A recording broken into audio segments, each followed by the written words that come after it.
From LPM, Louisville Public Media. Support for this podcast comes from LG&E, reminding you not to get spooked this Halloween.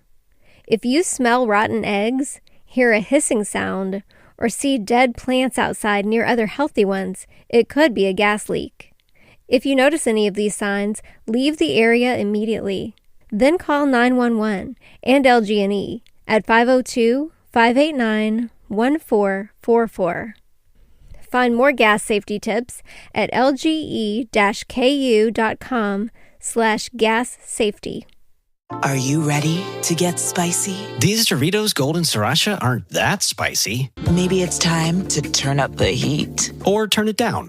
It's time for something that's not too spicy. Try Doritos Golden Sriracha. Spicy. But not too spicy.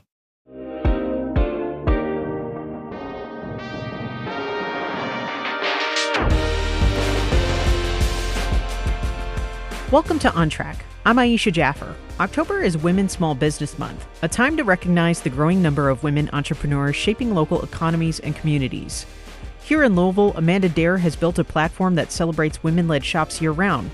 She's the founder of woman-owned wallet Feminist gift shop and NuLu and creator of the Women-Owned Walking Tour, a map that highlights local businesses owned by women. She describes Woman-Owned Wallet as a movement designed to put money in the wallets of women and expand economic opportunity for women-led businesses. I spoke with Amanda about Louisville's women-owned business community, the walking tour highlighting those women-led businesses, and the growth and challenges facing female entrepreneurs today. Amanda, thanks for being here. Thank you so much for having me. I'm just overjoyed to be here. And we're so lucky to have you. So, when did your passion for uplifting women-owned business first come from? Or where did it first come from? And was there a moment or experience that sparked this for you? Goodness, this goes all the way back to childhood, because of course it does, that, inner child that we're all trying to heal all the time. So I often talk about how I grew up with all positive relationships with men, with my brothers. I have 4 uncles. I've known my husband 22 years, and I actually struggled with my relationships with women. My mom and my grandma both actually stopped talking to their sisters and would continuously kind of tell me, like, you're so lucky you don't have a sister. So my little heart was just always yearning for sisterhood. And as I started to enter into adulthood, I actually started my first business when I was 20 years old in my dorm room at U of L. Started making headbands and selling them to different boutiques in town. Loved that. But I was like, man, I feel like I have to always show up in this very masculine way. And through my 20s into the pandemic, I really felt like I was doing business, quote unquote, right. But I was always competing with other women, and that was hurting my inner child. So for me, I was like, there's got to be a different way. And if I can lean into my feminine and then show other women and women entrepreneurs that we can do this together, then that will actually create more sisterly bonds being made, more connection, as well as more economic growth. And in your shop, there's a lot of that, women supporting women. Mm-hmm. And even on the merchandise and stuff, which I love. Very popular shirts, Women Support Women, Dolly for President, where there's a woman, there's a way. We have very positive messages because there's so often that women are not seeing or hearing those positive messages through media. So I actually watch women enter my storefront and watch their shoulders drop. Watch them take a deep breath. And I think that they realize they're in a place that's safe to engage with femininity where it won't be made fun of. And that's something that I didn't initially plan on. And I'm so happy it's happening because that's what it did for me.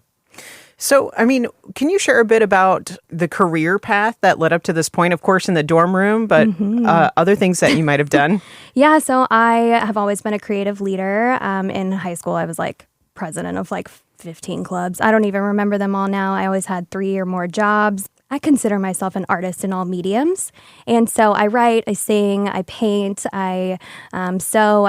I love engaging in all of those. And to be an artist and how to actually sell that art and make a living off of it. So I had owned 6 different businesses in my last 16 years of being an entrepreneur. Woman-Owned Wallet is obviously the most recent and the most fun, for sure. But basically leading up to this, I just kept failing over and over and over and loving it. And because every time I did, start a business, close a business, adjust, like before COVID, I was pivoting every day. So I already knew how to move.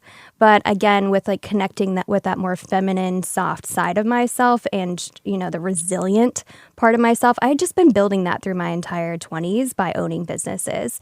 And like I said, I've known my husband 22 years. We met in 9th grade. He sold me a candy bar. I love this man. He's the Ken to my Barbie. And he had definitely been, a support system for me financially and emotionally and been my best friend through the entire thing. He always says I'm his best investment. So I recognize I do have a lot of privilege, being able to make those mistakes, being able to have those failures, and knowing that I had a really secure partnership all along the way that was going to be there for me. And I always kind of had that safety net, but also it's scary. And I don't love relying on other people. So, we both consider each other lucky we have each other. But definitely through that entire career, it's been opening and closing businesses, mostly in fashion design, mostly opening and closing retail spaces. I've had a store on every street in this town, and I love it. Let's talk about Women-Owned Wallet. What exactly is Women-Owned Wallet? Yeah, Women-Owned Wallet really started as that map. In 2019, I owned a previous business making office wear right before the pandemic. Whoop. A little scary, but we got through it. Then we made masks, so it was all good. But I was owning a business where I was moving into the NuLu neighborhood. And I realized I've been an entrepreneur so long that I knew all the women-owned businesses that were down there. And so I was like, hey, girlies, like, what's going on? Kind of like, I'm moving into the neighborhood. What's up? And I realized with so many and within walking distance of each other, that they weren't being highlighted or celebrated in any way. So as kind of a strategic move, because I was also off the main street, I was like, hey, start at the New Black, which was my previous business, free parking at the time, and then go to all these other woman-owned businesses, really creating that connective tissue for the neighborhood and including myself into it. Like I kind of said, if I wanted to have a sisterhood, I had to be the sister first. I had to show up. I didn't ask anybody for any money to be on that map. I just wanted to make sure that we were all going to be doing well together. And then through the pandemic, it grew even larger because we really needed that community support together. And then I was actually walking over to Please and Thank You because, coffee is life. And I looked across the street and I saw a storefront and I was like, oh my gosh, there's a storefront on Market available. This never happens. So I called the number. I'm like, no, don't do it. Call the number immediately. And a woman answered, and she had been an artist that had owned the building a really long time. She was looking for something really community-based to move into that space. And so I rented 400 square feet on Market Street, and I rented it in April of 2020, thinking the pandemic would be 2 weeks, Silly me. And then opened it in August of 2020. So that space has always held only woman-owned product in it. So we are putting money in the wallets of women. Actually, when you shop with us, that's what you do. So there's a ka-ching sound at the register where you get to celebrate that. You get to hear. I like to make things sensory. So you get to hear it. And then we have a counter on the wall where you actually get to watch your money go into the wallets of women, into the big pot.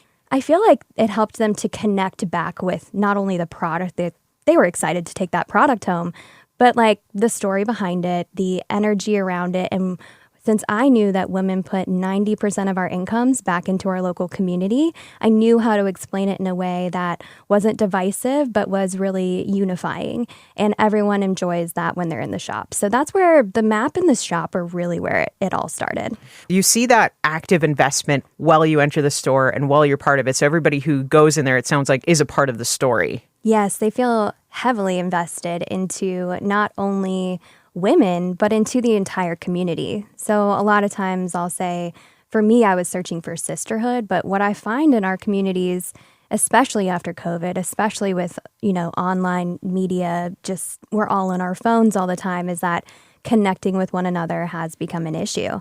So if you know that what you're doing is good for the neighborhood and you know exactly how, and you can watch it, you feel connected back to your place, to your village. And if you want to have a good village, be a villager. So I feel like it's creating those connective tissues back to our community. Yeah. And that amount, I think, is over $1 million. 1.1 actually now. It's very exciting. And so it sounds like that's come about through taking women-owned businesses, selling those products in your store and then investing back. What does that milestone feel like to you? Because $1 million is not something to scoff at, you know? I know. And when I first got the counter, we were at about 200,000. That's when I understood I wanted to have that number in the store. I felt like, okay, people will take it seriously after a year and a half of making 200. And I was like, this is really good. And then every 100,000 it went up, and especially when somebody's in the store makes the purchase that takes you over 100,000, they're so excited. They're celebrating. It's out onto the streets. It's a beautiful moment because they feel, like I said, that heavy investment. And they feel like they put 100,000 into it. I'm like, well, you know, a $5 sticker took us over for sure. So it felt so good, like seeing that each time. And my previous businesses had all done well, but to see my business grow twice as fast as my previous one was really exciting. And then we host really large events like Galentine's and Pinkmas. But Galentine's Bash this year is actually when it hit the 1 million mark. So I got to celebrate it with my entire community, over 1,000 women at Melwood Arts Center, and just really celebrate that we had hit that big milestone. And I don't know, because now I think every entrepreneur probably does this. Now I'm like, well, now I want it to be 2 million. And now I want it to be 3 million. And like that momentum is really what charged within me in that $1 million moment. There's so many pieces to your business as well. You've launched a podcast. You just talked about some of the events that you do, and now launched a video series called The Wow Factor, which you've described as sort of a diners, drive-ins, and dives for women-owned businesses. I mean, what inspires you to create this hub and branch into this kind of storytelling? What's really beautiful about my life and about identifying as an artist in all mediums is that I meet other artists all day long. I meet other people that want to engage in creativity, that want to engage and find just a passion, and they feel connected to the storefront before they even meet me usually. So people will walk in and they'll tell me what they do, and in my brain, making those connective, exciting, like friends, truly. I'm just like, oh, now I have friends, now I have sisters, like this is great. But finding those people that are so deeply engaged in their own creative art has made it simpler for me to bring an idea to life. I think we think about networking within entrepreneurship a lot, and it's like, talk to this business, talk to that business. I was like, talk to everyone first, because you can literally learn something from any single person in the entire world and engage with them in a great way. But talk to the creatives, because their mind, and really creativity is just problem solving. So their mind is trying to solve the problem of how to get your idea made, even if you didn't ask. So people have come to me, and I've met them randomly and beautifully over my 16 years of being an entrepreneur, that have made these projects simpler to move forward. So, and just so you know, originally I was calling it the Wow Factor, and I actually just like updated the name. Woman-Owned Wallet is so strong as a brand, and I was trying to give the show a life of its own, which I do think it still has. But I felt like I want to bring that energy from the storefront into the rest of my life, into the rest of my world. So I call it the Wow World most of the time, but Woman-Owned Wallet, the show. And we have Woman-Owned Wallet, the podcast, Woman-Owned Wallet, the tour. It just keeps it all under one umbrella. And I just trademarked it. So I gave myself that little present. And so with this show, it's basically bringing the map to life. I mean, the map is one of my most successful pieces of art I've ever created. We are looking at women on a map. We're looking at the ownership, maybe not of every building, maybe not of whatever, but it's the ownership of the air, the ownership of the sidewalks. And I want those heels on the ground to be as comfortable as those boots on the ground. It creates this neighborhood safety net. And I want to show that when we put money in the wallets of women, when you go out and you shop with a woman-owned business, what good she does with it. And again, to kind of combat those negative media messages that might be coming to you in other ways, when women have money, it's good for the entire community. And I want to show that across all communities. How have you seen that map make an impact in practice? It's really cool because when we started it in 2019, there was less than 30 women-owned businesses, and now there's over 40. I actually have a couple more to add. So excited. But I have people walk into the storefront because it's a tourism area. It's like 90% tourism at this point with our customer base. They bring that idea, that concept back to all over the world. And I think that that's a really beautiful thing, is that we get these messages like, I really want to start this in my city. I've been collecting businesses to put on the map when you come here. And that's why I wanted to trademark it. I want to be able to license it so that we can have that collective community feeling and economic impact at the same time across the world. So I think for me with the show, what's exciting is that each season after the first one, obviously the first one, Louisville, got you, girl. Hopefully even the second one's like New Albany. New Albany has like 100 woman-owned businesses right downtown. Like, it is nutty how amazing New Albany is. So go over there too. Cross that bridge. You can do it. I believe in you. And there's 17 drivable cities within like a few hours of Louisville, like within a day's drive. And most of what's searched around is like how to have like a girls trip. And I want to do some kind of exploring in those areas first. So each season, my goal would to be to have it in a new city. Let's stay there for a month. Let's really dive in. Let's get that map going. Let's work with that city so that it can spread across the country.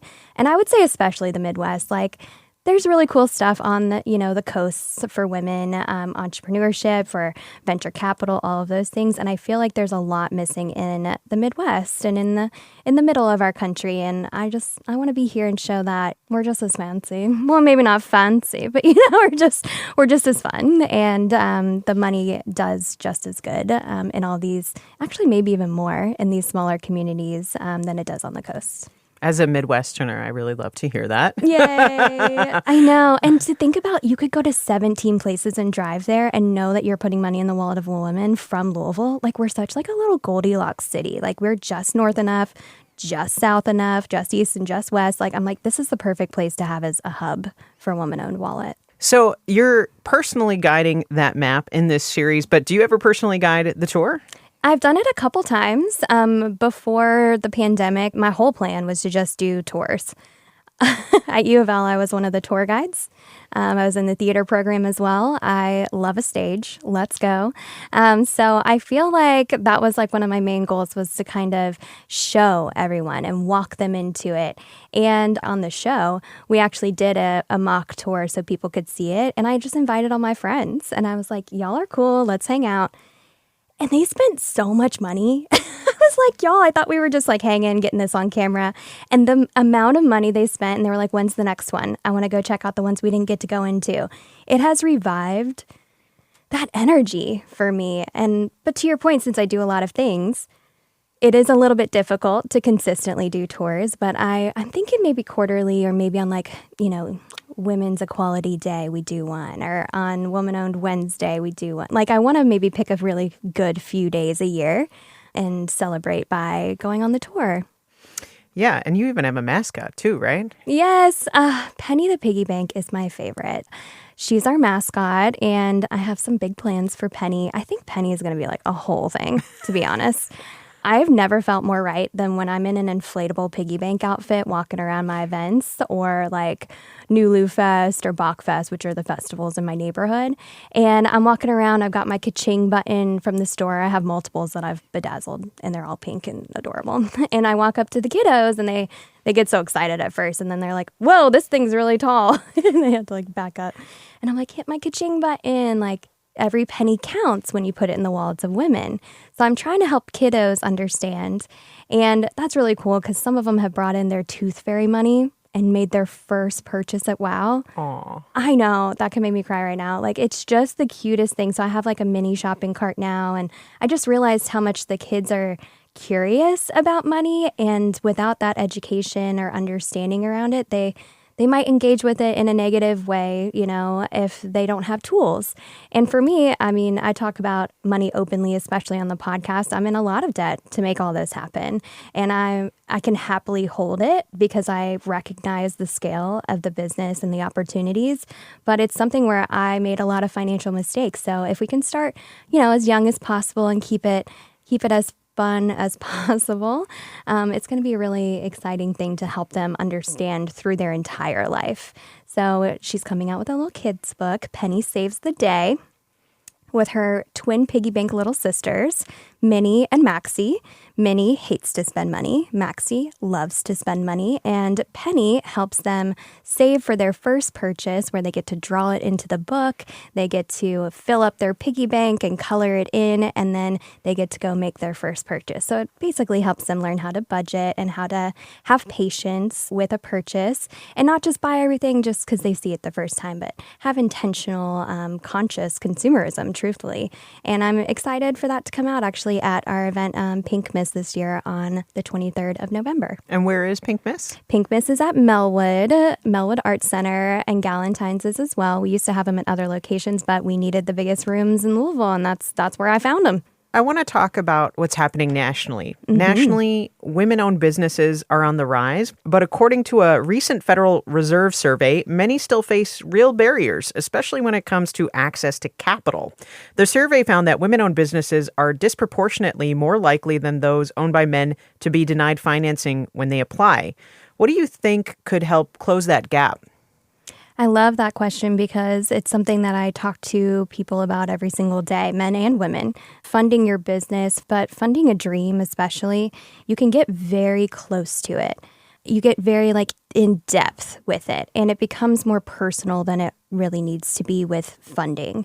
So a lot of times people will come to me and they have this great idea, but maybe they haven't done the market research for it yet. They don't fully understand the target market. They don't have the projections of how to move forward.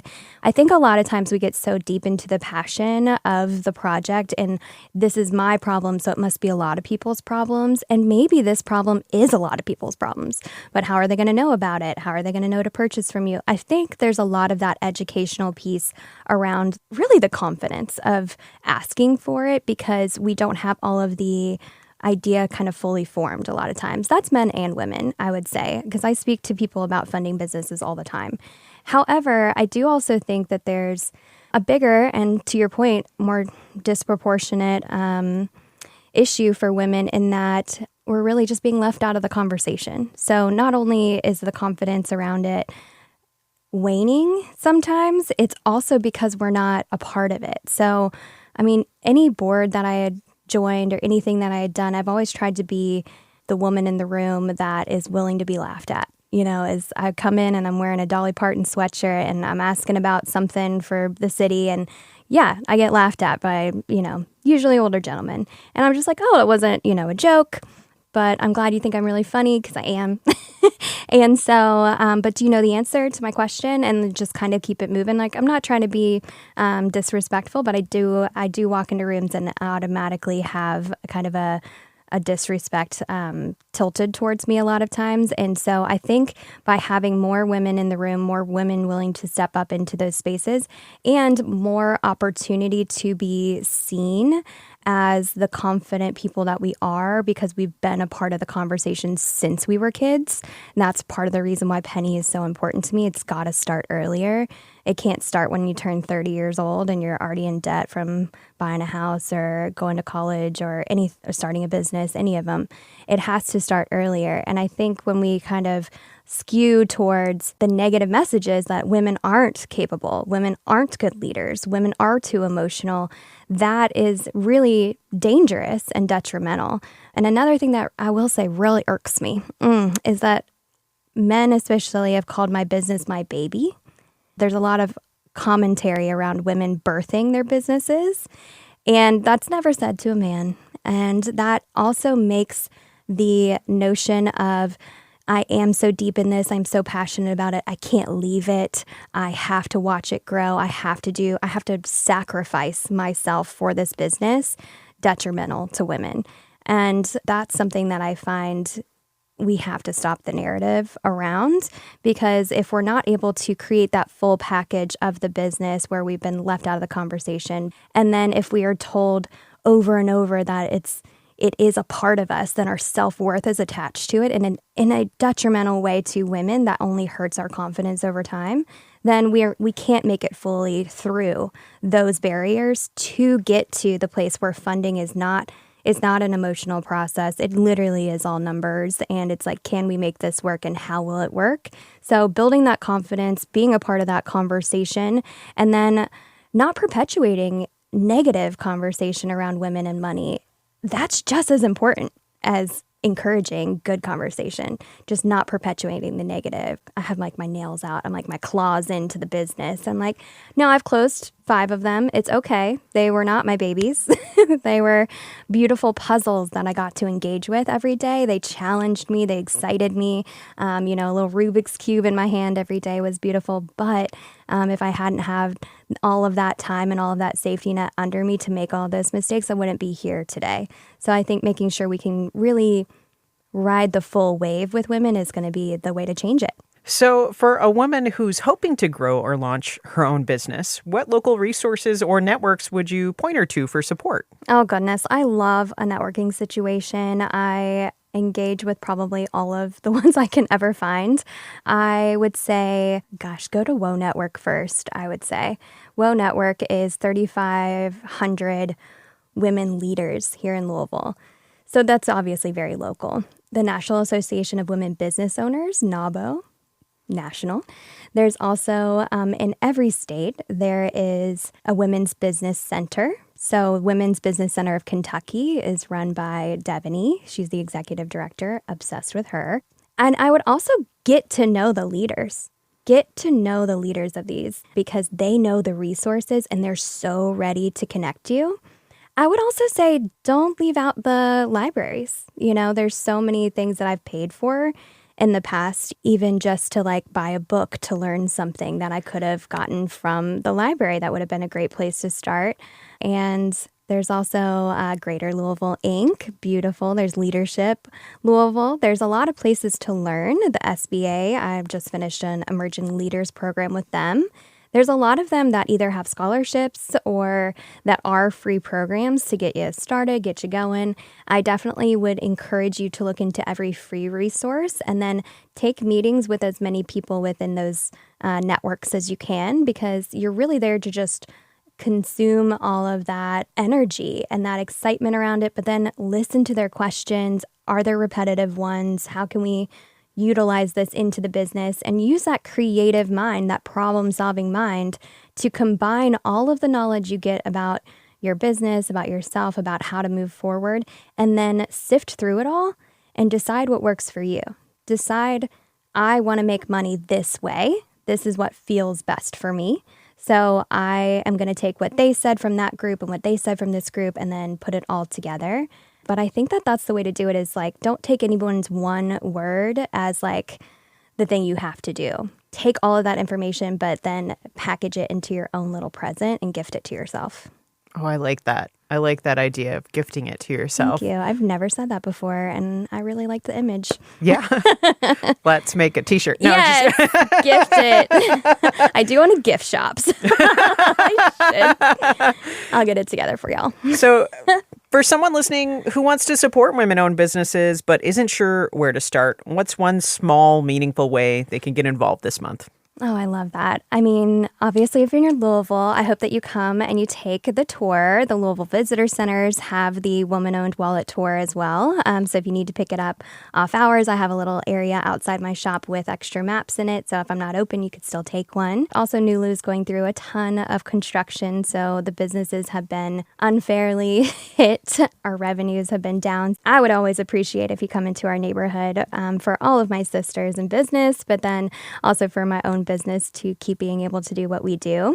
I would say if you're not looking for a physical way, but you're online, you want to share some things, we do have on our website, womanownedwallet.com, the #1 ranked on Google women's business directory. And that's across the country as well. So I've actually had people start gifting those directory postings to women in business, because then that SEO that we're able to create on our website, which has been around a long time, we understand the back end of business, we're able to send a backlink to their website showing that it's more credible. So it basically is helping them move up the SEO and Google as well, helping them be more easily found by their target customer. And then shopping from that directory is obviously always amazing, hiring from it. Now, if you are not interested in that, what you can do is simply share. Simply talk to everyone about your friend's business, about a business that you had a great experience at. Leave a Google review. When I get a review, it's like talking dirty to me. It's so good because I'm just so happy that someone took the time to put into words that feeling that they got in my storefront or the feeling they got at an event or engaging with them in some way. It creates that I see you, sis, kind of like moment of like, I got you, girl. Like, I'm putting it out there because especially in an area that has majority tourism like NuLu does, and I know I keep bringing this back to NuLu, but it matters across all businesses, but especially in an area where they're looking it up on Google, they're looking it up on Yelp, they're looking it up on Wow to see if they're like cool chicks, like whatever it is. It's just being able to say your community has that for you. Like, I'm here for you in this moment because entrepreneurship is the most difficult puzzle that I've ever done. It does change every day. It feels like a thank you note in a way to leave a review for a business. And I just went around and I left them for all the businesses that I could think of. And I try to do that monthly to where I'm just like, oh yeah, and I went there and I went there and I went there and just really share that with the community. So I would say leave a review. Go to the WOW directory on our website and then come take the tour if you can. But anything you can do to highlight a woman-owned business, she will appreciate. Well, thank you so much, Amanda, for being here with us. Thank you for having me. This was so wonderful. And thanks for letting me get into like all the deep dive of it all because it's an interesting place to be. Yeah. Well, we're so glad you're here. Thank you. On Track is produced by Louisville Public Media. Our production team includes Michelle Tyreen Johnson, Laura Ellis, and me, Ayisha Jaffer, with support from Sarah Kelly and Alex Biscardi. Our music is by Kojin Toshiro. Find more at LouisvilleOnTrack.org, and remember, being kind is free. That's the start of community. Thanks for listening.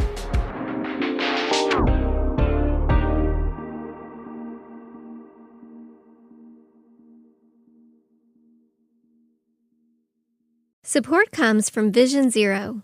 On foot or behind the wheel, safety is a shared responsibility. And Vision Zero Louisville believes 0 roadway fatalities is the only acceptable amount. Their mission is to create safe roads by design, engineering solutions, and education. More information at visionzerolouisville.org. With Plan B emergency contraception, we're in control of our future. It's backup birth control you take after unprotected sex that helps prevent pregnancy before it starts. It works by temporarily delaying ovulation, and it won't impact your future fertility. Plan B is available in all 50 U.S. states at all major retailers near you, with no ID, prescription, or age requirement needed. Together, we got this. Follow Plan B on Insta at Plan B One Step to learn more. Use as directed.